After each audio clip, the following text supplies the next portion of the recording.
I tasted candle smoke and scandal in the same breath, the heavy gown a shroud upon my shoulders. Lord Alaric's steel-gray eyes, full of betrayal, met mine as he lifted the veil. His whispered, "You," a blade plunged straight to my heart.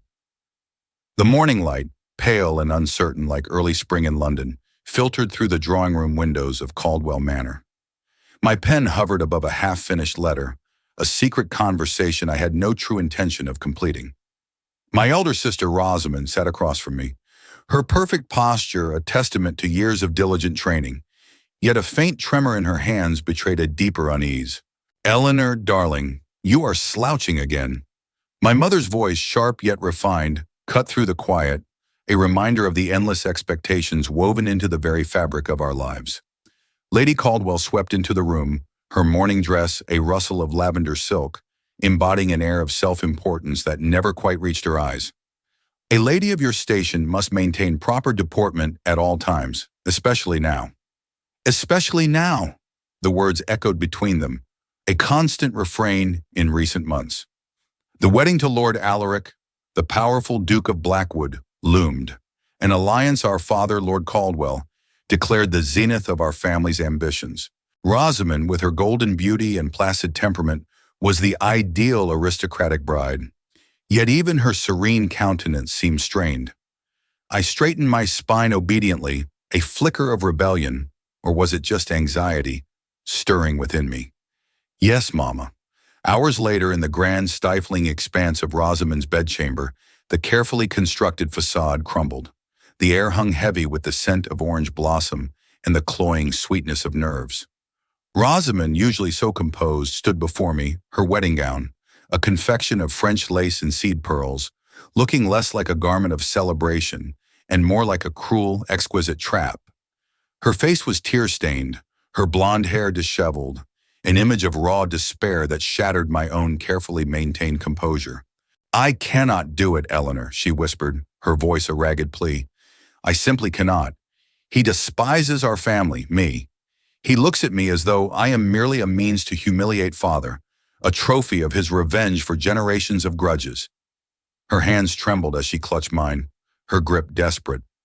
"He has made it abundantly clear this marriage is his retribution, not a union." My heart ached for her, for the impossible weight of duty she carried. "You could refuse," I started, knowing the futility of the suggestion even as I spoke it. "Refuse?" Her laugh was brittle, on the verge of hysteria. "And disgrace our family? Destroy father's political ambitions? Condemn you to spinsterhood because no respectable family would ally themselves with the Caldwells after such a scandal?"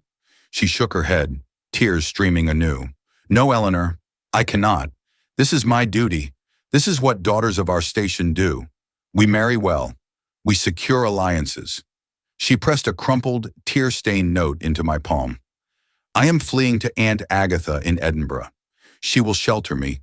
Tell them I am a coward if you must, but know that I would rather be a coward than spend my life as a trophy of war." Her eyes met mine, wide and terrified. "I love you. Forgive me." Then, with a desperate kiss to my cheek, she was gone, a rustle of silk and a whisper of freedom through the vestry door. The maid's shriek pierced the lavish quiet of the bride's chamber minutes later. "She's gone! Lady Rosamund is gone!" My mother's voice rose to a pitch that made the crystal chandelier above us seem to tremble. "Gone? What do you mean, gone? The ceremony begins in 20 minutes. The Duke is already at the cathedral. The Archbishop himself is presiding."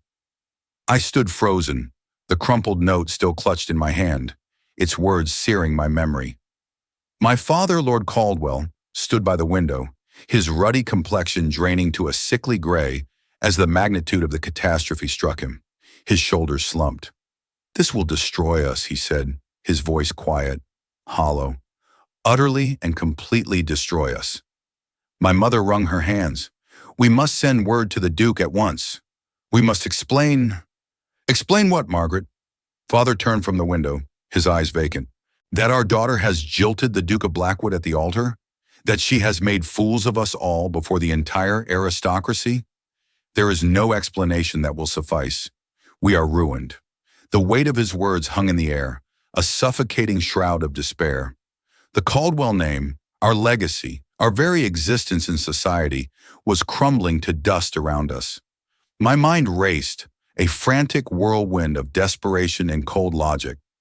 I pictured Rosamund fleeing north towards freedom, towards Aunt Agatha's unconventional embrace. I saw my parents' faces, their ambitions shattered, their world collapsing. And then, an image of the hundreds of guests already seated in St. Jude's Cathedral, the Duke waiting at the altar, the scandal that would echo through drawing rooms for generations. A clarity sharp as a blade pierced through the chaos. "I'll go," I heard myself say, the words startling even me. My parents, locked in their despair, turned to me, their expressions a mixture of shock and disbelief. "What did you say?" my mother whispered, her voice barely audible. I straightened my spine, channeling every lesson in deportment, every rigid expectation instilled in me since childhood. "I'll take Rosamund's place. I'll marry the Duke." The silence that followed was absolute, broken only by the frantic beat of my own heart. "Don't be absurd," my father said finally, his voice regaining a fraction of its usual authority. "You're not the contracted bride. The betrothal agreement specifies Rosamund by name. The Duke would never—" "The Duke wants a Caldwell bride to seal the alliance," I interrupted, my voice steadier than I felt, cutting through his protestations. "The guests want a wedding. Society wants a spectacle. I can provide all of that." I turned to my mother, willing her to see the desperate logic. "The veil covers my face. Rosamund and I are similar enough in height and build. If I say nothing until after the vows are complete, until the register is signed, it will be too late for him to refuse, without creating an even greater scandal."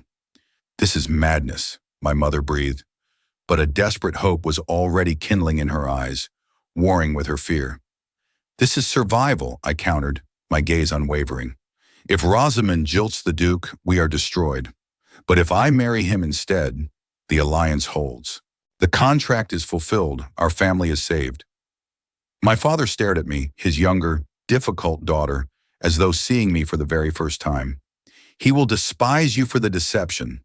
"He already despises our family," I said simply, the truth of it cold and undeniable. "At least this way, the despising will be directed at me alone, and Rosamund will be free." The clock on the mantel chimed the quarter hour, a cruel reminder of the dwindling minutes. 15 minutes until the ceremony. My parents exchanged a long, silent look, an entire conversation passing between them in the charged air. Finally, my father nodded once, sharply. "Do it." The next quarter hour passed in a blur of frantic, desperate activity. Rosamund's exquisite wedding gown, intended for a woman of serene composure, was hastily adjusted to fit my slightly smaller frame. The seams pulled awkwardly, but there was no time for perfection. The veil, that blessed, concealing veil, was arranged by a trembling maid, ensuring it obscured my face completely. My mother's hands shook as she fastened the pearl necklace around my throat. "You are saving us all, Elinor," she whispered, her voice thick with emotion. For the first time in my memory, there were genuine tears in her eyes. "I will never forget this sacrifice." Sacrifice. The word echoed in my mind, a chilling pronouncement of the fate I had chosen. The carriage jolted, pulling me through the bustling London streets towards the cathedral. Through the window I could see the crowds, a sea of eager faces gathered to glimpse the bride, their curiosity a tangible hum in the crisp morning air. They had no idea. They were about to witness not a wedding, but a substitution, a fraud, a desperate gamble by a desperate family. I sat stiffly, the heavy gown a suffocating weight, the delicate lace of the veil a barrier between me and the world. My mind reeled with the magnitude of what I was about to do. I was trading my quiet, unremarked upon life for a public deception, marrying a man who was destined to hate me, all to salvage a family that had always viewed me as the less precious daughter. The enormity of the deception, the life I was about to enter, settled upon me like a shroud. St. Jude's Cathedral loomed, its Gothic spires piercing the cloudless sky, a monument to power and devotion. Inside, the soaring arches and jeweled lights streaming through stained glass windows created an ethereal yet oppressive atmosphere. Every pew was filled with the cream of English society, their faces turned expectantly toward the entrance. At the altar, flanked by his groomsmen, stood Lord Alaric, Duke of Blackwood. Even from this distance, he was imposing. Tall and broad-shouldered, his dark hair swept back from a face that might have been handsome, if not for the severity of its expression. He wore his formal attire with military precision, every line sharp, every detail perfect. His eyes, those cold, steel-gray eyes, were fixed on the cathedral doors with an intensity that made my courage falter. He was waiting for Rosamund, for the golden, beautiful, obedient Rosamund, who would have made him a perfect, passionless duchess. Instead, he was getting me. The organ swelled, its opening notes resonating through the vaulted space. My father appeared at my side, his arm rigid beneath my trembling hand. "It's not too late," he murmured, his voice strained. "We could still—" "No," I said firmly, my voice a quiet command. "We couldn't." And then we were moving, processing down the endless aisle as hundreds of eyes tracked our progress. Each step felt like walking toward an execution, but I forced myself to maintain the slow, measured pace expected of a bride. The Duke turned as we approached. Even through the obscuring veil, I could feel the weight of his scrutiny. He was studying me, I realized, trying to discern something through the layers of lace and tulle. Did he suspect? Could he tell? My father placed my hand in the Duke's, and the shock of contact jolted through me. His palm was warm and calloused against my gloved fingers, his grip firm to the point of pain. He held my hand like one might hold a weapon, warily, with barely restrained hostility. The Archbishop began the ceremony, his voice resonating through the vaulted space. I heard none of it.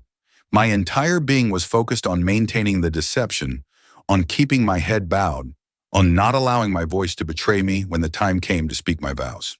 If any person can show just cause why these two may not be joined in holy matrimony, let them speak now or forever hold their peace. The silence stretched, vast and terrifying. My heart hammered against my ribs. "Then let us proceed," the Archbishop intoned. "Alexander Edmund Blackwood, Duke of Blackwood, wilt thou have this woman to be thy wedded wife?" "I will." His voice was deep, clipped, devoid of emotion, the voice of a man fulfilling an obligation. "And wilt thou, Lady Rosamund Elizabeth Caldwell, have this man to be thy wedded husband?" This was the moment, the point of no return. "I will," I whispered, pitching my voice slightly higher, softer than my natural tone, praying it was enough to mimic my sister's delicate sound. The Duke's hand tightened fractionally on mine. Had he noticed? Did he know? The vows continued, a solemn charade played out before God and society. The rings were exchanged, a heavy gold band that felt like a shackle sliding onto my finger. And then finally the words I had been dreading, the ultimate moment of truth. "You may now kiss the bride?" The Duke's hands moved to my veil with deliberate slowness. I held my breath, my entire body rigid with tension, every muscle coiled. This was it, the moment of revelation, the moment when everything would either succeed or catastrophically fail. He lifted the veil. The cathedral seemed to hold its breath with me. Recognition struck his features like a physical blow, his eyes widening fractionally, his jaw clenching, a muscle jumping in his cheek. For one terrible moment, I thought he might denounce me then and there, might tear up the register and declare the marriage void before God and all assembled. Instead, he leaned close, his lips nearly brushing my ear, and whispered with a venom that made my blood run cold. "You!" And then before I could respond, before I could explain or apologize or beg for understanding, he kissed me. It was not the chaste, ceremonial kiss expected at a wedding. It was a claiming, a punishment, his mouth hard against mine, his hand gripping the back of my neck, holding me in place as though I might flee as my sister had done. When he finally released me, his eyes were chips of gray ice. "Smile," he commanded under his breath. "Smile for our guests, Lady Blackwood. You've gotten what you wanted. Now play your part." I smiled. It felt like my face might crack from the effort. The organ thundered triumphantly as we processed back down the aisle. Now husband and wife, Duke and Duchess, bound together by vows and deception, and a hatred so palpable I could taste it like copper on my tongue. In the vestry, the moment the door closed behind us and we were momentarily alone, the Duke released my arm as though I burned him. His gaze, colder than any winter, raked over me. "Where is she?" he demanded, his voice low and dangerous. "Where is Rosamund?" "Gone," I said, lifting my chin, my own voice surprisingly steady. "She couldn't go through with it, so I took her place." "You took her place." He laughed, but there was no humor in it, only a raw, furious sound. "You deceived me. You made a mockery of this ceremony, of these vows, of—" He broke off, his hands clenching into fists at his sides, his chest heaving with barely contained rage. "Do you have any idea what you've done?" "I've saved my family from ruin," I said, surprised by the continued steadiness of my voice. "And I've fulfilled the terms of your betrothal contract. You wanted a Caldwell bride. You have one." "I wanted Rosamund." The words shouldn't have stung. I had known, of course, that he had no interest in me personally, but hearing it stated so boldly, with such contempt, felt like a slap. "Well, Your Grace," I said, injecting as much dignity as I could muster into my tone, "you have me instead, and we are legally wed. There is nothing to be done about it now." His eyes railed over me, and I saw the exact moment he realized I was right. The marriage was consummated in law, if not in fact. The register was signed. The vows were spoken before God and witnesses. To annul it now would require admitting he had been duped, creating a scandal even greater than a simple jilting. He was trapped, and he knew it. "This isn't over," he said softly, dangerously, his voice a silken threat. "You may have won this battle through trickery and deceit, but I promise you, Lady Blackwood, you will regret this deception for the rest of your life." Before I could respond, the vestry door opened, and the wedding party flooded in. All congratulations and champagne. I was swept away into the nightmare of the wedding breakfast. The grand hall of Caldwell House was transformed into a glittering spectacle of celebration, a hollow echo of joy. I smiled until my face ached, accepting congratulations for a marriage that had been doomed before it even began. Champagne flowed, toasts were made, and polite society buzzed with the excitement of the unexpected union. I observed Lord Alaric across the room, equally composed and distant, playing his part with chilling perfection. The oppressive atmosphere of a celebration for a doomed marriage pressed in on me, making every laugh feel like a scream trapped in my throat. I was an actress on a stage, and my life was the performance. The journey from London to Blackwood Hall was conducted in absolute silence. Lord Alaric rode alongside the carriage, his dark silhouette of formidable presence against the rolling Derbyshire landscape, never once glancing inside. I sat alone, my lady's maid across from me, her eyes downcast and her hands folded, as though afraid to acknowledge the tension that crackled in the air like an approaching storm. The silence was eerie, broken only by the rhythmic clip-clop of hooves and the distant call of a bird. I gazed out the window, watching the unfamiliar scenery blur past, my veiled face a solemn reflection in the glass. I was entering Blackwood Hall, the great rival estate that bordered my family's lands, not as a visitor, but as its mistress, the stolen mistress of a gilded cage. Apprehension tightened its grip on my heart with every mile. Blackwood Hall rose from the landscape like a monument to power and old money, all gray stone and mullioned windows, surrounded by parkland that stretched to the horizon. When we arrived, the household staff was assembled in the cavernous entrance hall with military precision. The butler, a silver-haired man named Mr. Finch, welcomed me with impeccable courtesy that didn't quite reach his eyes. The housekeeper, Mrs. Gable, curtsied with the barest minimum of respect. They knew. Somehow, they all knew that I was not the bride their master had expected. "Show the Duchess to her chambers," Lord Alaric said coldly, without looking at me, his voice echoing in the vast space. "I will be in my study.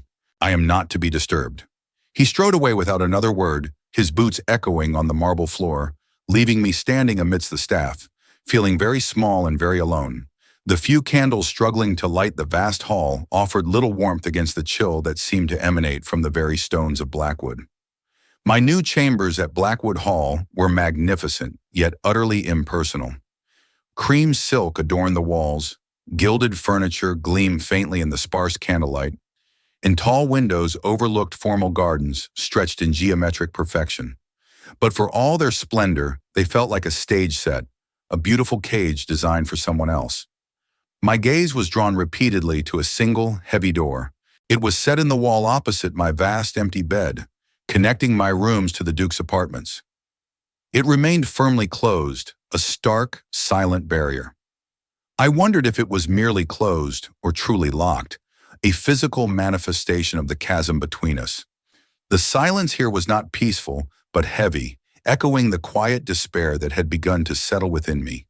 The pattern of my days quickly established itself, each one a stark repetition of the last. For several nights I dined alone in my private dining room, the enormous table set for one, a single flickering candle struggling against the vastness of the room. Lord Alaric, the Duke of Blackwood, was pointedly absent, taking his meals in the solitude of his study. I realized with a bitter clarity that this was a deliberate form of punishment. He was making me invisible, erasing my presence from his life as thoroughly as one might blot out an unwanted word from a page. I was a duchess in name, granted opulent chambers and a full staff, yet I was treated as a ghost haunting his grand, silent house. One afternoon, as I wandered the seemingly endless corridors, a flash of movement caught my eye. Ahead, near the grand staircase, a small figure stood, barely visible amidst the imposing architecture. It was Clara, the Duke's young daughter, no more than 6 years old, her small frame looking lost in the cavernous space. She clutched a worn doll to her chest, her head bowed, as though contemplating some profound childhood sorrow. My heart gave a strange, unexpected lurch. I had heard little of her, only that her mother, Lady Seraphina, had passed away some years prior. Her presence here, so fragile and solitary, stirred a maternal instinct I hadn't known I possessed. I watched her for a long moment, a pang of empathy for her loneliness mirroring my own. How could such a small child exist in such a grand, yet seemingly empty world? Driven by a restless spirit, I began to explore the extensive grounds of Blackwood Hall. Beyond the manicured lawns and geometrically perfect parterres, I stumbled upon a neglected corner, a forgotten rose garden. Overgrown paths snaked through tangles of wild brambles, trellises lay broken, and what must once have been a riot of vibrant blooms now hung wilting and forgotten. The sight struck me with a peculiar sense of recognition. It mirrored my own existence within these walls. Beautiful, certainly, but untended, constrained, and slowly fading into obscurity. Here were roses struggling to bloom against the encroaching wilderness, much as I struggled to find air in my own gilded cage. Could such a neglected place ever be restored to its former glory? The thought, fleeting yet potent, sparked a flicker of purpose within me. Days later, I found Clara again, this time in a quiet alcove near the sprawling library. She was hunched over a heavy leather-bound book, her brow furrowed in concentration. As I drew near, she startled, and the book slipped from her small hands, thudding to the polished floor. A faint gasp escaped her. "Oh dear," I murmured, kneeling gently. Her knee had scraped against the marble, a tiny bead of blood welling on the pale skin. "Let me see." I retrieved the book, then carefully dabbed at her knee with my handkerchief. Her blue eyes, wide and timid, watched my every movement. "There now," I said softly. "Nothing that a little care won't mend." A tiny hesitant smile touched her lips, a small crack in the child's own isolation, revealing a spark of timid curiosity. My presence seemed to be a quiet balm in this house of silences. Back in my chambers, I found myself drawn to small, quiet acts of rebellion against the pervasive impersonality. I rearranged the rows of untouched books on the shelves, not by size or color, but by the subjects that truly interested me. I unearthed a small, pressed flower from my traveling trunk, a simple daisy from Caldwell Manor, and placed it on my writing desk. These were small, insignificant gestures, perhaps, but they were mine. They marked a territory, however small, as my own. It was a subtle assertion of agency, a quiet refusal to be entirely subsumed by the cold luxury that surrounded me. This room might be a gilded cage, but I could at least choose which ornaments to display within it. One evening, unable to sleep, I found myself pacing the dark corridors. A sliver of light beneath the Duke's study door caught my attention. I paused, drawn by an inexplicable curiosity. Through the narrow gap I saw him, hunched over his desk surrounded by towering stacks of papers. The dim light of a single lamp illuminated his face, etching deep lines of fatigue around his eyes. He looked drawn, burdened by responsibilities I could only guess at. It was a fleeting image, yet it subtly challenged my initial perception of him as purely cruel. A flicker of reluctant understanding, perhaps even pity, stirred within me. Was his coldness merely a mask for some deeper, hidden struggle? I returned to my rooms with a new question lingering in the quiet of the night. A few days later, while seeking a forgotten ribbon in the chaos of my dressing room, I ventured into the adjacent servants' corridor.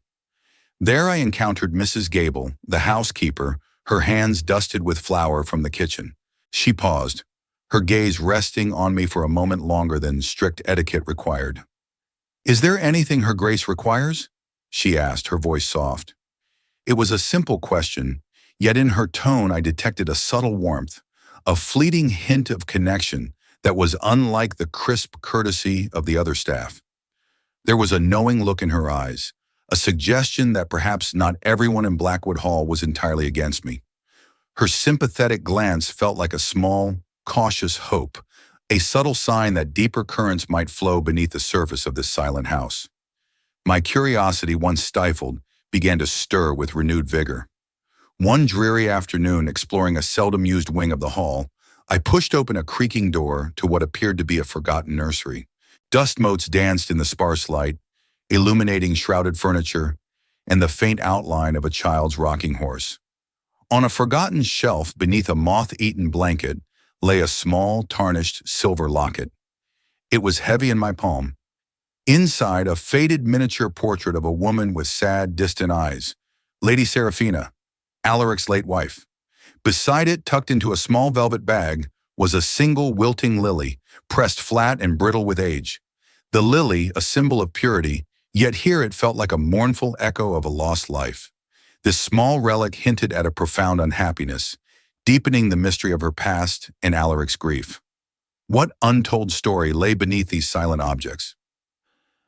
The very next morning, as I sat sketching the neglected rose garden from my window, Mr. Finch, the butler, appeared at my door. He held a letter on a silver tray. The handwriting was unfamiliar, bold and slightly untidy, but the wax seal was distinctive, a rampant lion with a shattered shield, quite unlike any I had seen. "For Her Grace," he announced, his tone as imperturbable as ever. My heart leapt with a surprise. It was from Lady Beatrice Pembroke, Alaric's unconventional eldest sister. She invited me in no uncertain terms to join her in London for the season. A sense of possibility, bright and sudden, ignited within me. The gilded cage had, it seemed, received an unexpected summons to freedom. My resolve, stiffened by days of silence and isolation, propelled me toward the Duke's study.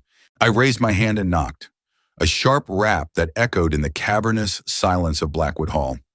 A terse "enter," followed by the unexpected sight of me, brought Lord Alaric's head up from his papers.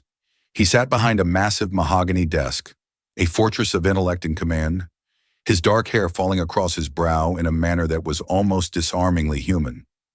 He set down his pen with a precise, deliberate movement. His steel-gray eyes, usually so cold, now held a flicker of surprise. My heart hammered, but I kept my spine straight. "I am going to London, Your Grace," I announced, my voice steady despite the tremor in my hands. The words felt like a declaration of war, or perhaps of independence. His expression remained unreadable, a mask of carefully controlled composure, yet I sensed his guard rising. He simply watched me, waiting. "My aunt, Lady Beatrice Pembroke, has invited me to stay with her for the season," I continued, anticipating the unspoken question. He leaned back in his chair, a subtle shift that nevertheless conveyed immense power. "Lady Beatrice Pembroke," he repeated, his tone flat, as though testing the name on his tongue. "The blue stocking."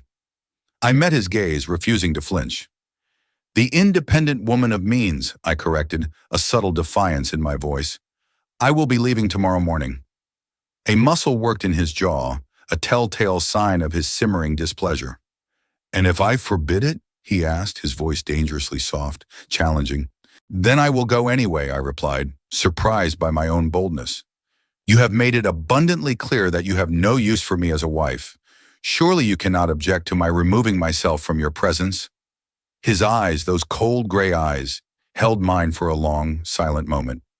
I wondered if I had pushed too far, if he would assert his legal right to imprison me in this beautiful, lonely house. Go then, he said finally, his voice a low rumble. Enjoy London. Enjoy your aunt's company. He paused, his gaze hardening. But understand this, madam, you are still my wife. You bear my name. Any scandal you create will reflect upon me, and I will not tolerate being made a fool of twice. I detected a flicker in his eyes, a fleeting shadow of something beyond mere anger, perhaps a hint of care, or simply a deep-seated possessiveness. I have no intention of creating scandal, I said quietly, a partial triumph swelling in my chest. I only wish to be somewhere I am not treated as though I don't exist. He turned away then, back to his papers, dismissing me. Yet as I left the study, I could feel his eyes on my back, and I wondered if perhaps he cared more than he was willing to admit. Before the carriage arrived to whisk me away to London, an undeniable pull drew me down an unused corridor of Blackwood Hall. The air grew cooler here, thicker with the scent of dust and forgotten things. I moved with a cautious tread, my hand trailing along the cold stone walls. At the far end, a heavy oak door stood slightly ajar, revealing only darkness within. A fading scent of lilies, faint but distinct, clung to the air, a whisper of something beautiful and lost. On the floorboards, almost invisible beneath a thick layer of grime, I noticed a faint scratch mark, as though something heavy had been dragged or someone had fought against a closing barrier. A single loose thread, the color of faded rose, hung from a heavy velvet curtain nearby. These subtle anomalies spoke of a past struggle, a secret held within these silent walls. My curiosity, a restless spirit long suppressed, quickened its pace. My gaze lingered on the anomalies, and an instinct, sharp and undeniable, seized me. It was an urge to search, to peel back the layers of dust and silence. I returned to Alaric's study, knowing he was already on his morning ride across the estate. A small, intricately carved writing desk sat in a dimly lit corner, its surface cluttered with forgotten ledgers. Something about its placement felt off, too deliberate. My fingers traced the ornate carvings, seeking, searching. And then a small click. A hidden compartment sprang open beneath the desk's surface, revealing a dusty leather-bound journal and a stack of old yellowed letters tied with a ribbon. My breath hitched. Lady Seraphina. Her delicate script, faded by time, filled the pages. I carefully opened the journal, the brittle paper crackling softly. The first few entries painted a picture of a troubled mind, a young woman overwhelmed. She wrote of feeling like a bird in a gilded cage, of the immense pressure from her family to secure a powerful match, of a creeping despair that was slowly, inexorably tightening its grip. A profound sense of intrigue, mixed with a dawning realization, washed over me. These weren't merely Seraphina's words, they were echoes of Rosamund's own desperate flight. The wax seal on one of the bundled letters was plain, unlike the bold, unique one on Aunt Beatrice's invitation, suggesting a simpler, less defiant sender. I returned to my chambers, the hidden journal clutched in my hands, a forbidden treasure. Late into the night, a single candle flickered on my bedside table, its flame dancing over the delicate, agitated script of Lady Seraphina's entries. I devoured each word, each desperate confession. She wrote of an arranged marriage much like Rosamund's to a powerful, formidable man. She spoke of his initial coldness, his aloofness, of feeling like a trophy, a mere acquisition in a grand political game. My heart ached with profound empathy, a painful recognition. Seraphina's misery mirrored Rosamund's escape, and even my own reluctant walk down the aisle. Her words painted a vivid picture of a spirit slowly crushed by the expectations of her station, by a husband who, she believed, saw her as little more than a necessary component of his legacy.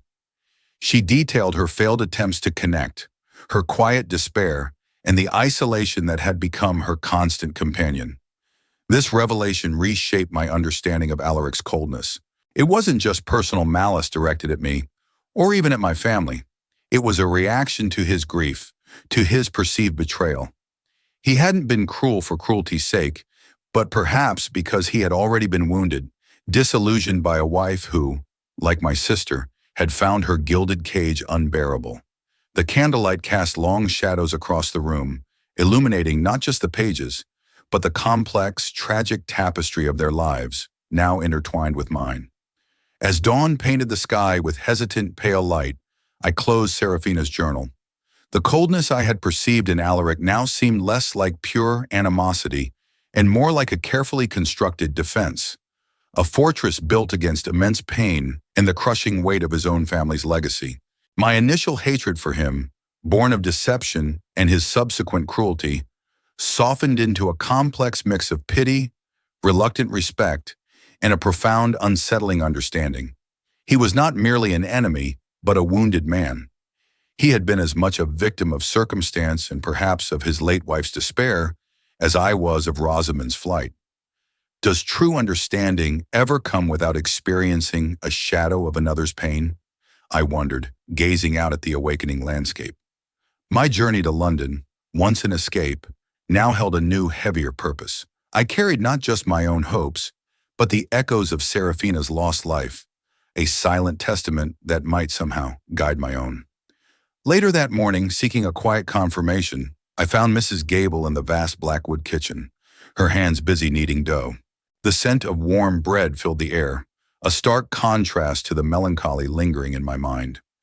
"Mrs. Gable," I began, my voice carefully neutral, "I hope you do not mind my asking. The late Duchess Seraphina, was she often quiet?" The housekeeper paused, her hands still. Her gaze met mine, warm and knowing, a silent acknowledgement of the unspoken. "Lady Seraphina was a gentle soul, Your Grace," she replied, her voice soft. "But the pressures, they were immense.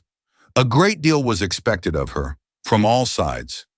She didn't elaborate, but her sympathetic sigh and the sad tilt of her lips spoke volumes, corroborating every word I had read in the journal. It was enough. Her quiet confirmation solidified the truth. Back in my chambers, I carefully packed Seraphina's journal and the bundle of letters into a small, velvet-lined box, tucking it deep within my trunk. These documents were more than just personal effects. They were a key, a hidden map to understanding the labyrinthine complexities of Blackwood Hall and its Duke. I intended to study them further in London, away from prying eyes.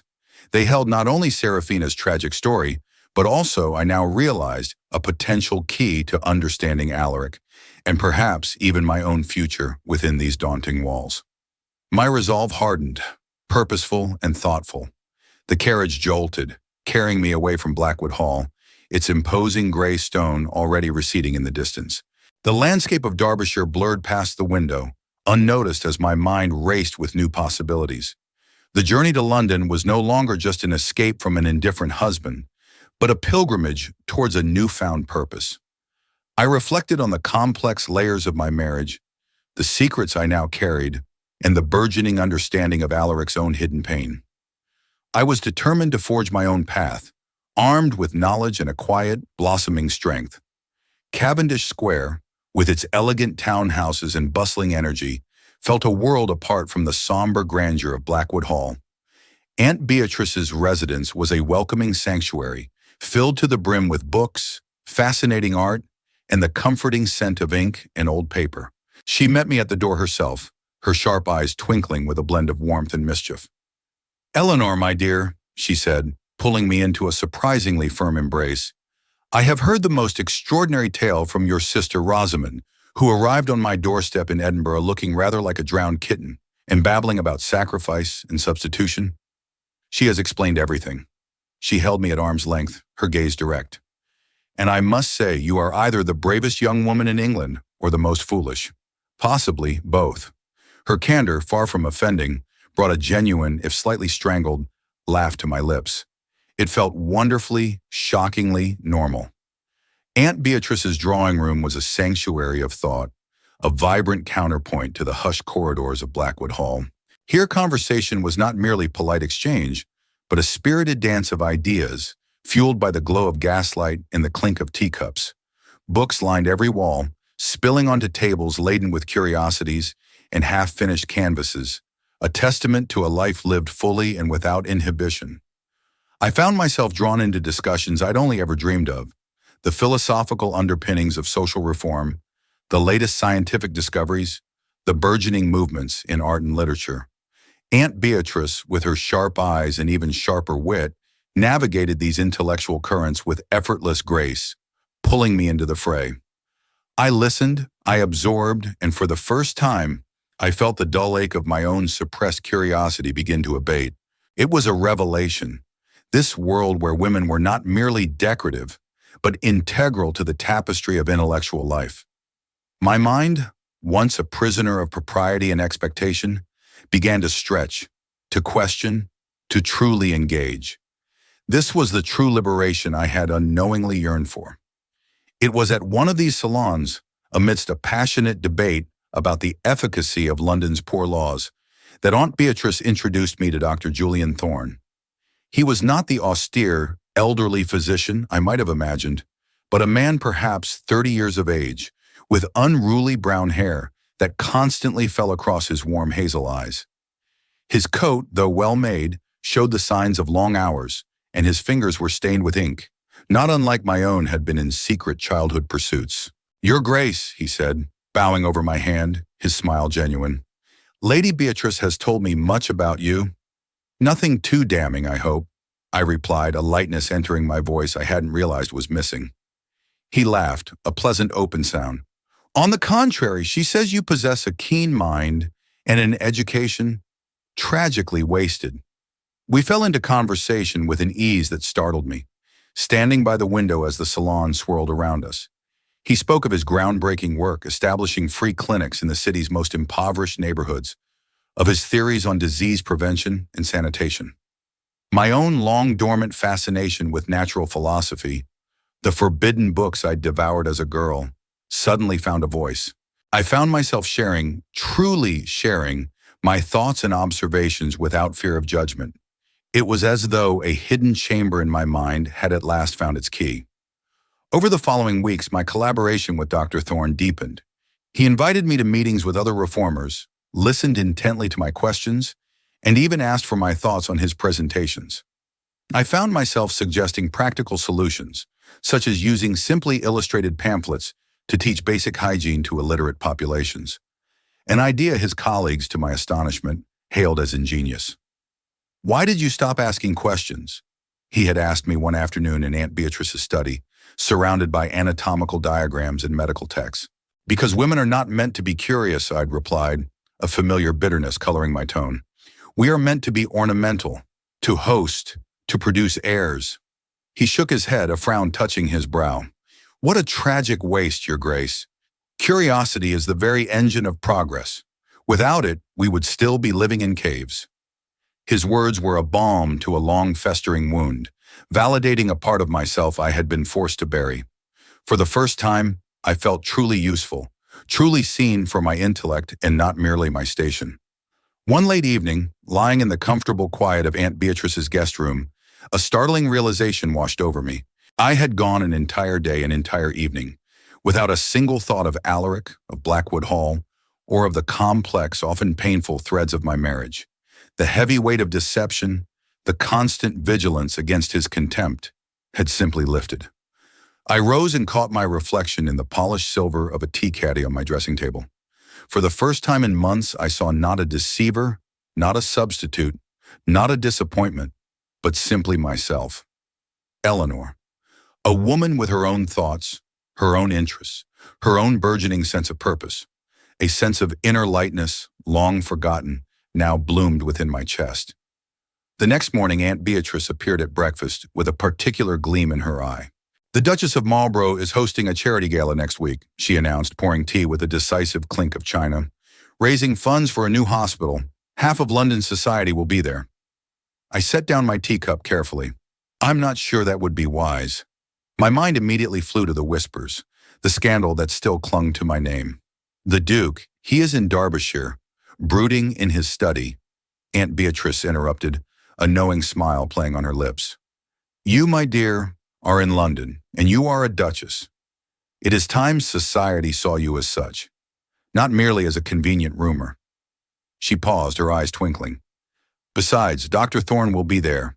He is one of the physicians championing the hospital project. A flutter, light and unexpected, stirred in my chest. I suppose, I mused, it would be exceedingly rude to decline such an invitation. Extremely rude, she agreed, her smile widening. We shall need to find you a gown that makes a suitable statement. Aunt Beatrice, ever the arbiter of bold taste, insisted upon a gown of deep sapphire silk, a shade so vibrant it felt utterly unlike anything I had ever worn. It was elegant, sophisticated, and defiantly modern, a clear departure from the pale pastels expected of a young, newlywed duchess. As my maid dressed my hair, simply but beautifully, I opened my jewelry case. There, nestled within the velvet, were the Thornfield sapphires. A curt note from Alaric's secretary had accompanied them weeks ago. For your use as required by your position. Even his gifts, I remembered, were cold, impersonal reminders of my duty. Yet as I fastened the necklace and earrings, the cool weight of the jewels against my skin felt different now. They were not merely his gifts, but mine, symbols of a position I was slowly learning to claim for myself. I saw my reflection in the cheval glass, the deep blue silk shimmering, the sapphires glittering at my throat and ears. This was not the timid girl who had stood at the altar.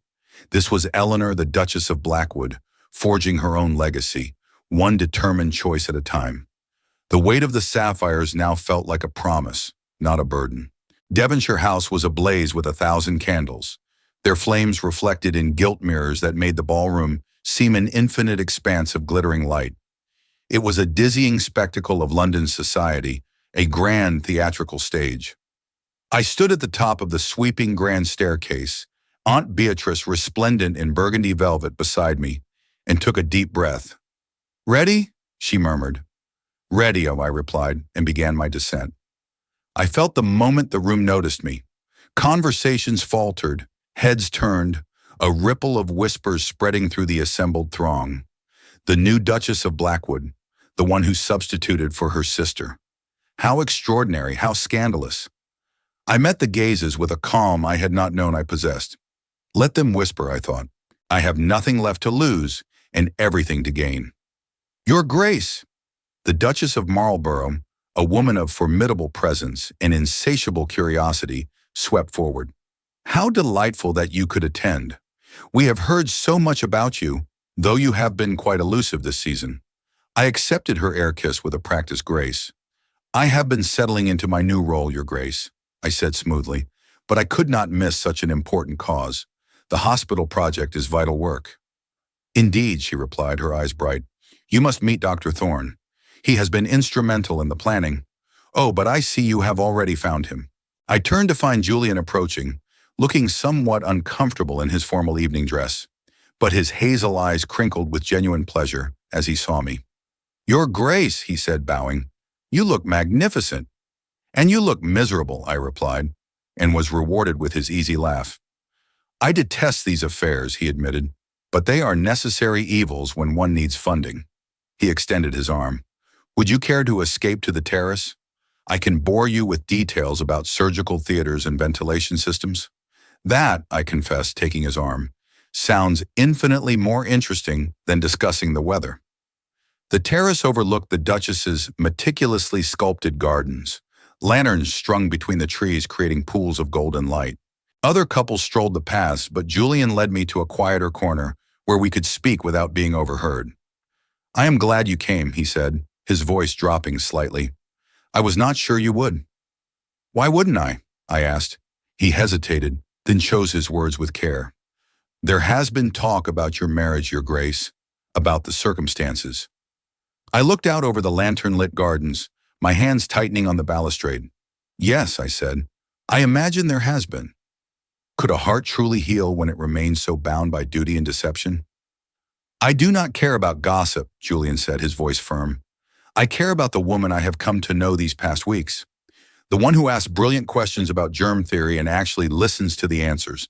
The one who suggested using illustrated pamphlets to teach hygiene to illiterate populations. An idea, by the way, that my colleagues thought was genius. A warmth bloomed in my chest. You give me too much credit, Dr. Thorne. I do not think I give you enough, he countered, turning to face me fully, his expression serious. You are wasted in a marriage that does not value you, Elinor. You have so much to offer, so much intelligence and compassion and insight. You could do real good in this world if you chose to. Before I could respond, a cold voice cut through the night air like a blade. How touching. Julian and I both turned. Lord Alaric, Duke of Blackwood, stood in the terrace doorway, his tall frame silhouetted against the light spilling from the ballroom. My heart plummeted, a leaden weight in my chest. I had not known he was in London, had not expected to see him here, of all places. Your Grace, Julian said, bowing stiffly. I was just discussing the hospital project with your wife. Were you? Alaric's eyes, chips of ice, moved between us. How philanthropic. The venom in his tone was unmistakable. If you will excuse us, Dr. Thorne, I need a word with my wife, in private. It was not a request. Julian glanced at me, clearly reluctant to leave, but I gave him a slight nod. He bowed again and retreated into the ballroom, though not without a backward glance of concern. When we were alone, Alaric closed the distance between us with predatory grace. So this is how you spend your time in London, flirting with physicians on terraces. We were discussing public health initiatives, I said, lifting my chin, my anger beginning to simmer. Not that it is any concern of yours. You made it quite clear you have no interest in my activities. You are my wife, he said, his voice dangerously soft. Everything you do is my concern, especially when you are making a spectacle of yourself with another man. A spectacle? Anger flared in my chest, hot and bright. I was having a conversation, Your Grace, something you have been unwilling to do since our wedding day. You have ignored me, avoided me, treated me like a ghost haunting your house, and now you dare to criticize me for finding companionship elsewhere?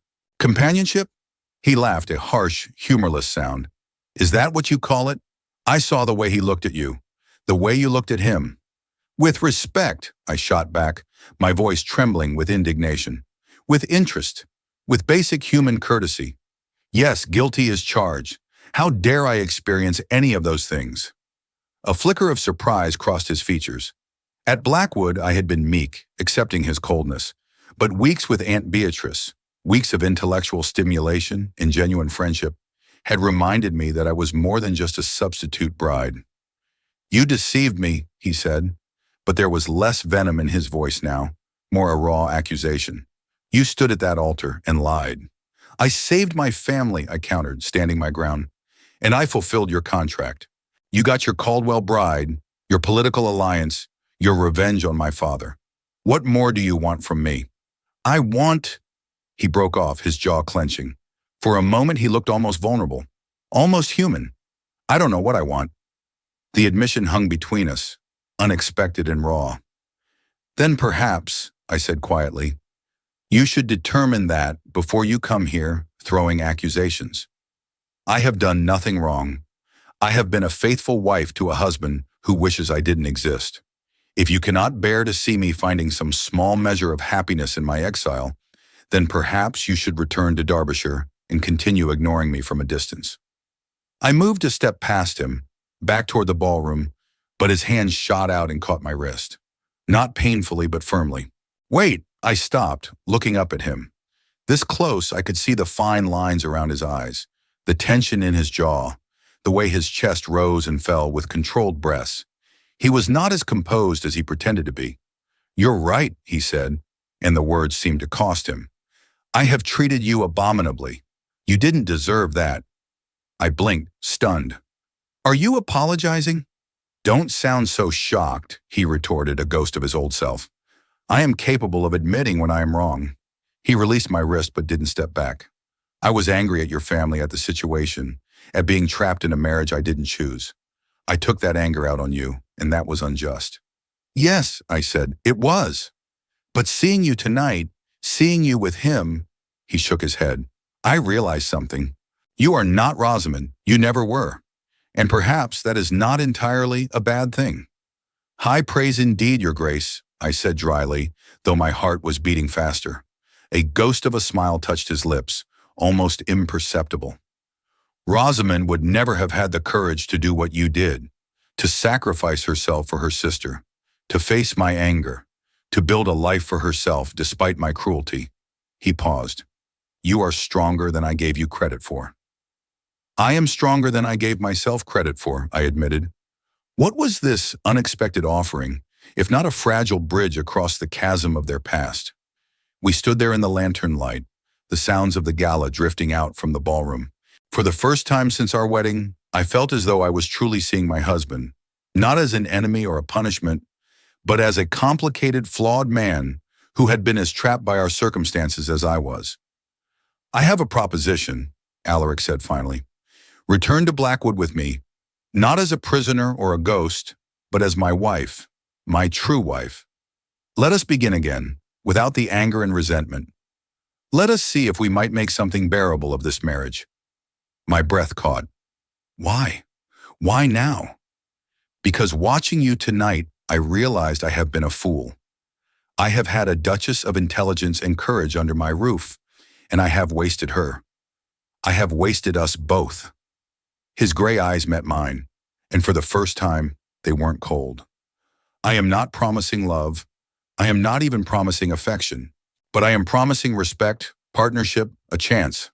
It was more than I had ever expected from him, more than I had dared to hope for. But I thought of Julian, of his warm eyes and genuine interest. I thought of Aunt Beatrice's salon, of the life I was building in London. I thought of the woman I was becoming, free from the constraints of Blackwood. "I need time," I said, "to think, to decide if that is what I want." He nodded slowly. "That is fair. I will be staying at Blackwood House in Mayfair for the next week. If you decide you are willing to try, come to me there. If not," he stepped back, his expression carefully neutral.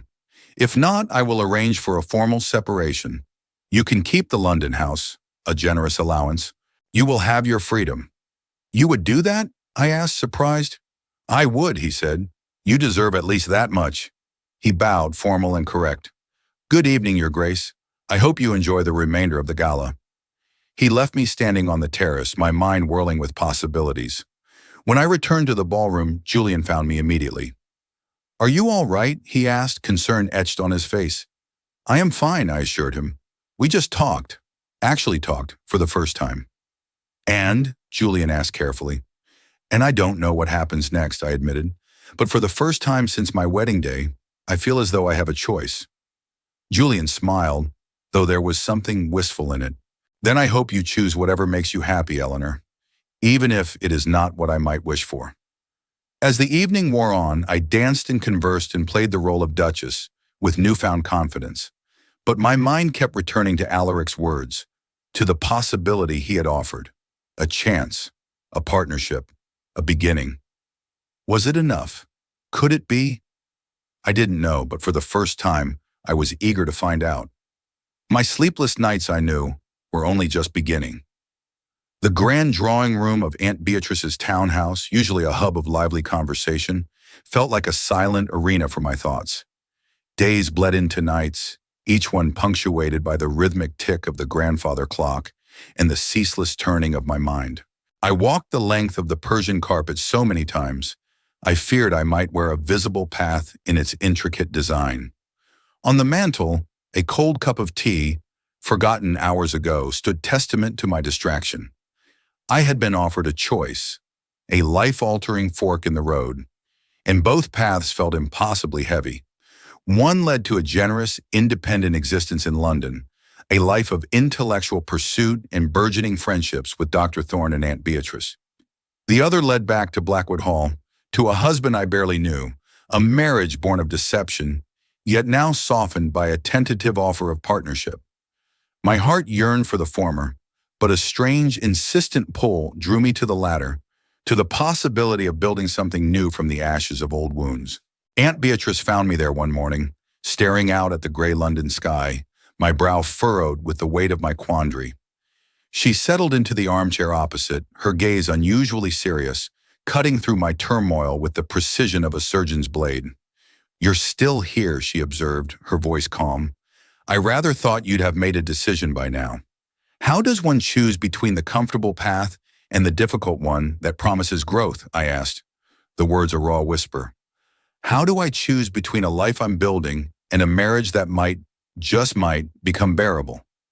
My aunt leaned forward, her eyes, usually twinkling with mischief, now held a profound gravity. My dear girl, there is no certainty in this life, only choices and their consequences. She paused, allowing her words to sink in. But I will tell you this, running from a marriage is easy. I should know. I've counseled enough women to do it. What's difficult is staying and fighting for something better. Her gaze sharpened, fixing me. The question is, do you believe your husband is capable of change? And more importantly, are you willing to risk your newfound happiness to find out?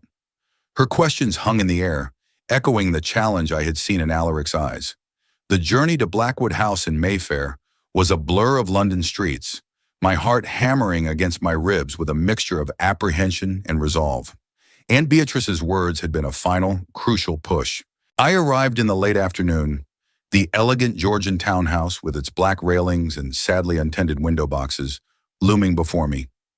Mr. Finch, the butler, opened the door, and if he was surprised to see me, he hid it masterfully behind an impeccably blank expression. "Your Grace," he said, his voice smooth, though his eyes flickered with a hint of curiosity. He clearly knew of the Duke's absence and my prolonged stay in London. "His Grace is in the library. Shall I announce you?" "No," I heard myself say, the word surprising even me. A small, defiant spark ignited within my chest. "I'll announce myself." I walked past him, my spine straight, the sapphire silk of my traveling dress rustling softly. The decision was made, the path chosen, and I would walk it on my own terms. My steps echoed softly on the polished floor, carrying me toward a confrontation that would define my future. I found him standing by the library window, much as I had stood at Aunt Beatrice's window that morning, staring out at nothing. He had removed his formal coat, his shirt sleeves rolled to his elbows, a gesture of informality I had never witnessed from him at Blackwood Hall. It made him look younger, less formidable, almost vulnerable in the soft, fading light filtering through the tall windows. My heart still raced, but my resolve hardened. "I've decided," I said from the doorway, my voice steady despite the tremor in my hands.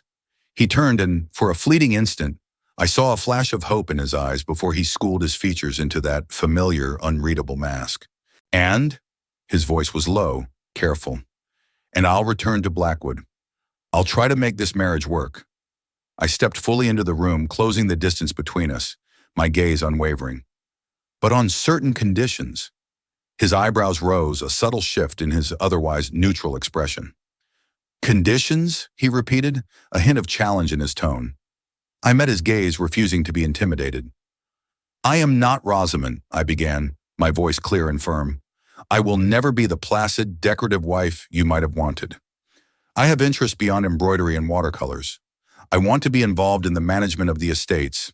I want to establish a school for the tenant children, a proper one, with trained teachers and sufficient resources." My words picked up pace, a lifetime of suppressed curiosity and intelligence finally finding its voice. "I want to continue my association with Dr. Thorne's hospital project as a patroness and fundraiser." "Nothing more," I added quickly, seeing his expression darken almost imperceptibly at the mention of Julian's name. "I want a marriage of partnership, not ownership, and I want your word that you will treat me with respect, even when we disagree." The silence that followed was absolute, filled only by the crackle of the fire and the pounding of my own heart. Alaric was silent for a long moment, his steel-gray eyes studying me with an intensity that seemed to peel back every layer of my composure. He crossed the room slowly, deliberately, until he stood directly before me. "You've changed," he said, his voice a low rumble. "In just these few weeks, you've become someone different." "No," I corrected him, meeting his gaze squarely, a quiet triumph swelling within me. "I've become myself, perhaps for the first time." A ghost of a smile touched his lips, a rare, almost shy expression that softened the harsh lines of his face. "I like it," he said simply. My breath caught. Then with a decisive nod, he continued, "And yes, to all of your conditions I agree." Relief so profound it nearly buckled my knees, washed over me, mingled with a tremulous, cautious hope. "Just like that?" I managed to ask. "Just like that." He held out his hand, his palm warm and calloused, familiar from our wedding day, yet now imbued with a different meaning. "Shall we begin again then? Properly this time?" I placed my hand in his, feeling the strength in his fingers, the weight of his promise. "Alaric," I said, testing his given name for the first time, a sound both foreign and wonderfully intimate on my tongue. "Elinor," he replied, and something in the way he said it, with such attention, such clear intention, made my breath catch once more. The journey back to Blackwood Hall was nothing like the first. We traveled together in the carriage, the luxurious interior no longer a silent, suffocating prison. At first, the conversation was stilted, fragile, like delicate china we feared to break. We spoke of the weather, of London's bustling streets, of superficial pleasantries that felt profoundly insufficient. But gradually a tentative flow began. He spoke of the estates, the challenges of managing so much land and so many tenants, of crop rotations and drainage systems. He spoke of the heavy responsibilities that had weighed upon him since his father's passing. I, in turn, told him about my ideas for the school, about the principles of public health and education I had learned from Julian. I found myself speaking with a passion I hadn't known I possessed, my hands gesturing, my eyes bright with purpose. Alaric listened, truly listened, his gaze fixed on my face. "You're passionate about this," he observed, a note of surprise in his deep voice. It was a simple statement, yet it felt like a profound validation. It confirmed his commitment to this new partnership we were tentatively forging, two distinct souls finding common ground and shared ambition. When the carriage finally rolled through the grand gates of Blackwood Hall, the autumn landscape now tinged with a delicate frost, I felt a tremor of anticipation rather than dread. The household staff was assembled in the entrance hall, as before, Mr. Finch and Mrs. Gable at their head. Their courtesy was still impeccable, but this time it felt less like a carefully constructed facade. This time Alaric kept my hand in his as we entered, a public gesture that spoke volumes. "Mrs. Gable," Alaric said, his voice clear and commanding, addressing the housekeeper. "Her Grace will be taking an active role in the household management. Please arrange a meeting tomorrow morning to review the accounts and discuss any concerns regarding the estate's domestic affairs." Mrs. Gable's eyes, usually so composed, widened fractionally. A flicker of shock, then a subtle doubt crossed her features. But then, as her gaze met mine, now resolute and unapologetic, she offered a deep, respectful curtsy. "Of course, Your Grace." The staff, too, seemed to hold their breath before a collective, quiet murmur of acknowledgement rippled through them. The house, I realized, was beginning to acknowledge its true mistress. That evening, we dined together for the first time, not in the cavernous, formal dining room, but in the smaller, more intimate family parlor. Only 2 footmen attended, their presence discreet and unobtrusive. A small, ornate chandelier above the polished mahogany table cast a warm, golden glow, illuminating the delicate porcelain and polished silver and softening the edges of the grand room. The conversation, which had begun so cautiously in the carriage, now flowed with an unexpected ease. We spoke of books we had read, of places we had traveled, and even ventured into opinions on everything from agricultural reform to the latest political scandals. I was surprised to find Alaric holding surprisingly progressive views on certain reforms. "I didn't know you were interested in politics," I remarked, genuinely fascinated. He met my gaze across the table, a faint, almost teasing smile playing on his lips. "There's a great deal we don't know about each other, Elinor." He paused, his expression growing more serious. "I propose we remedy that." His invitation was clear, an open door to shared discovery, and I felt a warmth spread through me that had nothing to do with the roaring fire in the hearth. After dinner, Alaric walked me to my chambers. The corridor, usually a lonely expanse, felt different tonight, charged with a subtle anticipation. At my door, he paused, and I felt my pulse quicken, a soft flutter in my throat. He didn't speak, but simply raised my hand to his lips, pressing a tender kiss to my knuckles. It was a gesture far more intimate, more profoundly moving than the cold, punishing kiss of our wedding day. It was a promise, unspoken but deeply felt. "Good night, Elinor," he said softly, his eyes dark and warm in the dim light of the corridor. "Good night, Alaric," I whispered in return, my voice a little breathless. He released my hand, but his gaze lingered for a moment longer before he turned and walked away, leaving me to the quiet solitude of my room, my heart stirring with a hope I had not dared to entertain. Weeks unfolded, and our new routine solidified. Breakfasts were shared, estate business discussed with genuine collaboration, and invigorating rides took us across the Blackwood lands. Alaric proved true to his word, listening to my ideas, implementing my suggestions, treating me as a partner rather than an ornament. The school project in particular moved forward with remarkable speed. It was during a visit to the village that we encountered Charlotte Ashford, my cousin. Charlotte had been Rosamund's closest friend and had always treated me with thinly veiled condescension, a habit she seemed reluctant to shed. She was shopping with her mother when she spotted us, her expression cycling through shock, disdain, and something that might have been envy. "Cousin Elinor," she said, her voice dripping with false sweetness. "How surprising to see you here. I had heard you were quite miserable in your marriage, that the Duke could barely stand to look at you." I felt Alaric stiffen beside me, his hand tightening on my arm, but I squeezed his hand gently in return, a silent signal, and smiled at Charlotte with a genuine, unforced warmth. "How kind of you to be concerned, Charlotte. But as you can see, the rumors were greatly exaggerated. I'm quite content." "Content?" Charlotte repeated, her eyes narrowing, her face betraying the shock and doubt she felt. "How modest. I suppose one must adjust one's expectations when one traps a husband through deception." "Charlotte!" her mother hissed, mortified. But it was too late. Alaric stepped forward, his tall frame suddenly formidable, his voice cold as winter frost. "I would advise you to guard your tongue, Miss Ashford. You are speaking to the Duchess of Blackwood, and I will not tolerate disrespect toward my wife. Whatever the circumstances of our marriage, Elinor has proven herself to be everything a duchess should be. Intelligent, compassionate, and far more gracious than you deserve." Charlotte's face flushed scarlet, the final beat of disdain replaced by utter respect as Alaric's words rang with undeniable authority. She curtsied stiffly and hurried away, her mother apologizing profusely as they departed. When we were alone, I turned to Alaric, my eyes bright with an emotion I couldn't quite contain.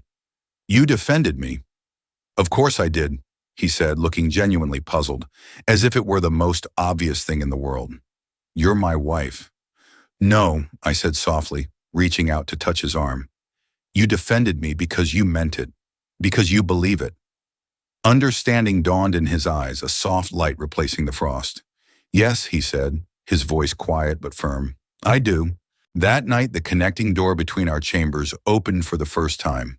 Alaric stood in the doorway, uncertain in a way I had never seen him, his usually rigid posture softened by a tentative vulnerability. "May I come in?" he asked, his voice a low murmur. My heart raced, a frantic drumbeat against my ribs, but I nodded, unable to speak. He crossed to where I sat by the fire, still in my dressing gown, and knelt beside my chair. The warm glow of the flames flickered across his face, illuminating the earnestness in his eyes. "I know this marriage began badly," he said, his voice raw with emotion.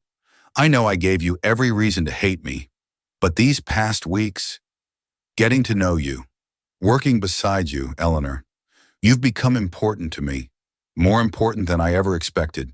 "You've become important to me as well," I admitted, my voice barely a whisper. He reached up, cupping my face with a gentleness that made my breath catch. "May I kiss you properly this time?"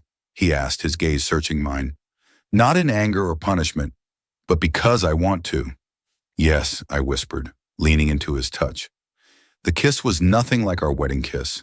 It was soft, questioning, full of possibility, a slow dance of discovery that melted away all the pain and pretense of our past. When we finally drew apart, both breathless, I found the courage to speak. "Stay," I said, my hand finding his. "Tonight, stay with me." And he did. 8 months had passed since that morning. when Alexander had held me in his arms, speaking words that had begun to heal wounds I hadn't known I carried. 8 months of transformation, of growth, of building something neither of us had imagined possible on that terrible wedding day. Autumn had painted the Derbyshire landscape in shades of amber and gold, and Blackwood Hall had become something I never expected, a home. I stood now in the doorway of the estate school, a warm, bustling hive of activity.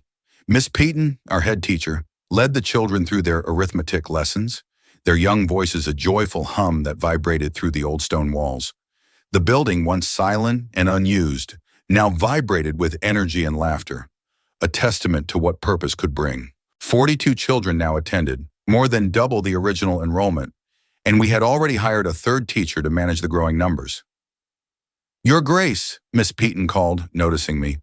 Her smile was genuine, not the stiff curtsy I had received from the staff months ago. "Would you like to hear the children's recitations? They've been practicing all week." I smiled, stepping into the bright, warm classroom. I would be delighted.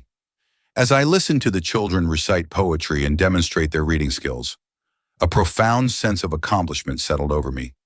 This was real. This was lasting.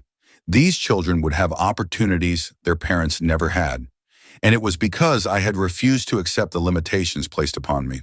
After the recitations, a small girl named Emma approached shyly, holding out a drawing. "I made this for you, Your Grace," she whispered, her eyes wide. "It's you and the Duke at the Harvest Festival."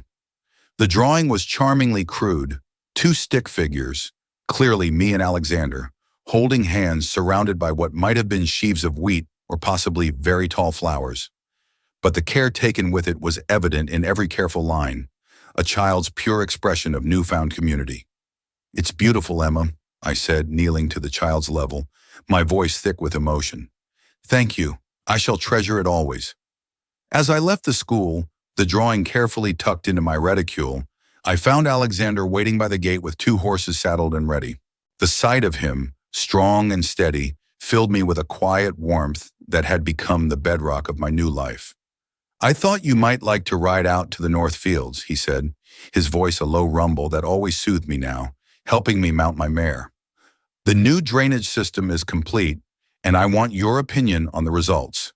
This, too, had become our pattern, consulting each other, valuing each other's perspectives, working together as true partners.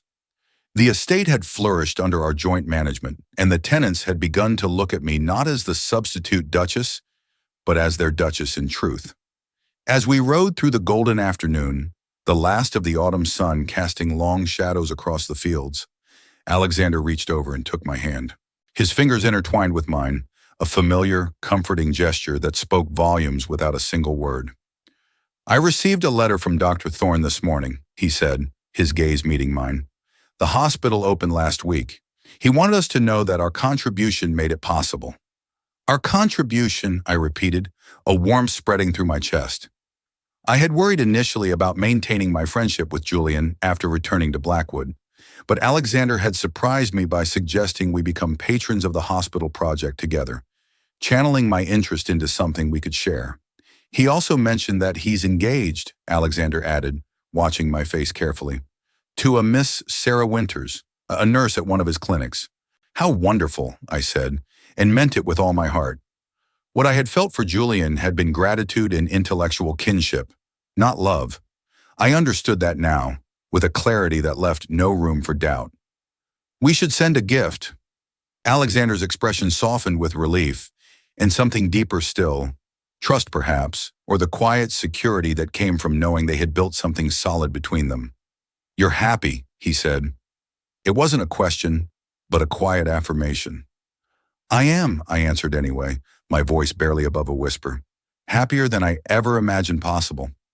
Even though you were forced into this marriage, even though I treated you so abominably at first," he pressed gently, his thumb tracing patterns on my knuckles.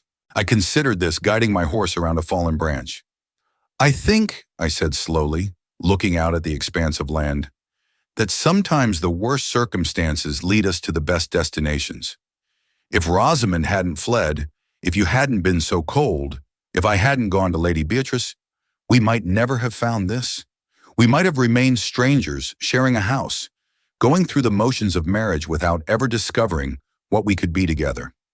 A rather optimistic view of my cruelty, Alexander said wryly, a rare hint of humor in his tone. Not optimistic, I corrected, shaking my head. Realistic. We're both different people than we were 8 months ago. Better people, I think. I met his eyes, a silent conversation passing between us. You've taught me that I'm stronger than I believed, that my ideas have value, that I deserve to be heard and respected. And you've taught me that strength isn't the same as coldness, he countered, bringing my hand to his lips, that opening one's heart isn't weakness. You reminded me that even in the deepest shadows, light can be found. His gaze lingered on my wedding ring, the sapphire gleaming, no longer a symbol of forced union, but of a chosen legacy, a promise forged in the fires of adversity. That love can grow even in the most unlikely soil. Love. He had said it so casually, so naturally, but it was the first time either of us had spoken the word aloud. My breath caught in my throat, a sudden tightness in my chest. Love, I whispered, testing the word. Alexander drew his horse closer until our knees touched, the warmth of his presence enveloping me. Yes, love. I love you, Elinor. Your intelligence, your courage, your compassion, your stubborn refusal to be diminished. I love the woman you are and the woman you're becoming. I love the life we're building together. He paused, suddenly uncertain, a flicker of vulnerability in his gray eyes. I should have said it sooner. I should have. I love you too, I interrupted, my eyes bright with unshed tears. I think I have for months, but I was afraid to say it. Afraid it was too soon, too unlikely, too everything. Could the soil of duty ever yield the blossoms of true love? I knew now that it could, if tended with care and courage. He kissed me then, there in the middle of the field, with the autumn sun warm on our faces and the horses stamping impatiently beneath us. It was a kiss full of promise and certainty, of past pain transformed into present joy. When we finally drew apart, both breathless, a soft laugh escaped us. We're terrible at this, Alexander said, his voice husky, both of us too cautious, too afraid of vulnerability. Then we'll learn together, I replied, a lightness in my heart I had never known. We'll be terrible at it together until we become good at it. That evening, we hosted a dinner party, something that had become a monthly tradition at Blackwood Hall. Lady Beatrice had come from London, along with several of the friends I had made during my time there. A vibrant collection of artists, thinkers, and reformers who filled the drawing room with lively chatter. The grand chandelier, once a cold, distant beacon, now cast a warm, inviting glow over our spirited gathering. The conversation ranged from politics to literature, from the latest scientific discoveries to the humorous foibles of London society, and the dining room rang with laughter and spirited debate. It was a stark contrast to the silent, solitary meals of my first days here, a testament to the life we had forged.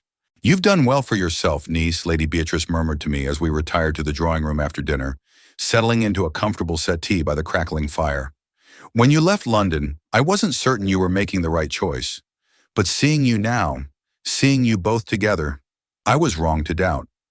You gave me the strength to make that choice, I said, squeezing her hand, my heart full. You reminded me of my own worth. I'll always be grateful for that. And I'll always be grateful that you proved me wrong about the Duke, Lady Beatrice replied with a mischievous smile. He's far less insufferable than I expected. We shared a quiet laugh, a comfortable moment of understanding that transcended mere words. It was a confirmation, not just of my happiness, but of the rightness of my path, a path I had dared to choose. Later, as the guests departed and the house settled into quiet, Alexander and I stood together in the library, my head resting against his shoulder as we watched the fire burn low. Do you ever think about that day? I asked softly. Our wedding day? Often, Alexander admitted, his voice a low thrum against my ear. I think about how angry I was, how betrayed I felt, how certain I was that you had ruined my life. He paused, a gentle sigh escaping him. And now I think you saved it. He turned me to face him, his hands gentle on my shoulders. You gave me something I didn't know I needed. A true partner, an equal, someone who challenges me and supports me and makes me want to be better. If Rosamund had been at that altar, we would have had a perfectly civil, perfectly empty marriage. But you, Elinor, you gave me the possibility of something real. We gave each other that possibility, I corrected, looking up at him. You could have remained cold and distant. You could have refused to see me as anything but a deceiver. But you chose to try. You chose to change. That took courage, too. Then we're both brave fool, Alexander said with a smile, a genuine warmth in his eyes that had once been so elusive. The best kind of fool, I agreed, a soft laugh bubbling up. A week later, a carriage arrived bearing an unexpected visitor. Rosamund, my sister, stepped out looking windswept and anxious, her eyes searching until they found me on the front steps of Blackwood Hall. In her hand, she clutched a letter from Lady Beatrice, its bold, unique wax seal still intact, a final, tangible link to the past we shared. Elle, she said, her voice breaking, the old childhood nickname a sudden, aching balm to my heart. I'm so sorry. I'm so terribly sorry for what I did to you, for the burden I placed on you, for... I descended the steps and pulled her into an embrace, the familiar scent of her hair, so like my own, filling my senses. Hush, there's nothing to forgive. But I ruined your life, Rosamund sobbed against my shoulder. I was a coward and you paid the price. You didn't ruin my life, I said firmly, drawing back to look at her, my hands on her shoulders. You gave me a different life than I expected, yes. But Rosamund, I'm happy. Truly, genuinely happy. Are you? Rosamund wiped her eyes, a tentative hope flickering. Aunt Beatrice has been wonderful. She's introduced me to so many people, helped me discover interests I never knew I had. I'm studying art now, actually studying it, not just dabbling. And there's a man, a painter, who... She blushed, a youthful glow returning to her cheeks. But that's not important. I came to see if you could ever forgive me. There's nothing to forgive, I repeated, my voice unwavering. You made a choice that was right for you, and inadvertently you made a choice that was right for me too. I won't pretend the beginning wasn't difficult, but Rosamund, I wouldn't change it now. Not for anything. Alexander appeared in the doorway, his tall frame a quiet presence. Rosamund stiffened, clearly expecting anger or recrimination, but he simply bowed and said, Lady Rosamund, welcome to Blackwood. Any sister of Elinor's is welcome here. The relief on Rosamund's face was palpable, a testament to the healing that had taken place. Over tea in the drawing room, the three of us talked for hours, about the past, about the present, about the futures we were each building. And when Rosamund finally departed, promising to visit again soon, I felt as though a final weight had been lifted. You're extraordinary, Alexander said, watching the carriage disappear down the drive, his arm encircling my waist. She abandoned you to a fate she couldn't face, and you harbor no resentment at all. How could I asked, leaning my head against his shoulder. Her choice led me to you, led me to this life, led me to become the woman I was always meant to be. I took his hand, lacing our fingers together. We're all exactly where we're supposed to be. As winter approached and the first snow began to fall over Derbyshire, I stood at the window of my sitting room, no longer a guest in these chambers, but their rightful occupant. I reflected on the extraordinary journey that had brought me here. I had taken my sister's vows to spare her, had wed a duke who had sworn to despise her family. I had been humiliated, ignored, and dismissed. But I had also discovered my own strength, found my own voice, and built a marriage based not on obligation or convenience, but on genuine partnership and love. The woman who had stood trembling at that altar 8 months ago would hardly recognize the woman I had become, confident, purposeful, beloved. I smiled, turning from the window to gaze at the new rose bush the children had planted outside the schoolhouse door, its tender leaves already dusted with the first flakes of snow. A symbol, perhaps, of how much could grow even in the harshest of seasons. Alexander entered, wrapping his arms around me from behind, resting his chin on my shoulder. What are you thinking about? He murmured, his breath warm against my ear. Blooming where you're planted, I said softly. about how sometimes the soil that seems least promising produces the most beautiful flowers. Poetic, he murmured against my hair, and true. Outside, the snow continued to fall, blanketing Blackwood in quiet white, a pristine canvas promising a fresh start. That evening, as the house settled into quiet, Alexander and I stood together in the library, the fire burning low in the hearth. The only light came from the flickering flames, casting dancing shadows upon the bookshelves, creating an intimate glow that warmed the very air around us. My head rested against his shoulder, a familiar comfort. "Do you ever think about that day?" I asked softly, my voice barely a whisper in the quiet room. "Our wedding day." "Often," Alexander admitted, his voice a low rumble. "I think about how angry I was, how betrayed I felt, how certain I was that you had ruined my life." He turned me to face him, his hands gentle on my shoulders.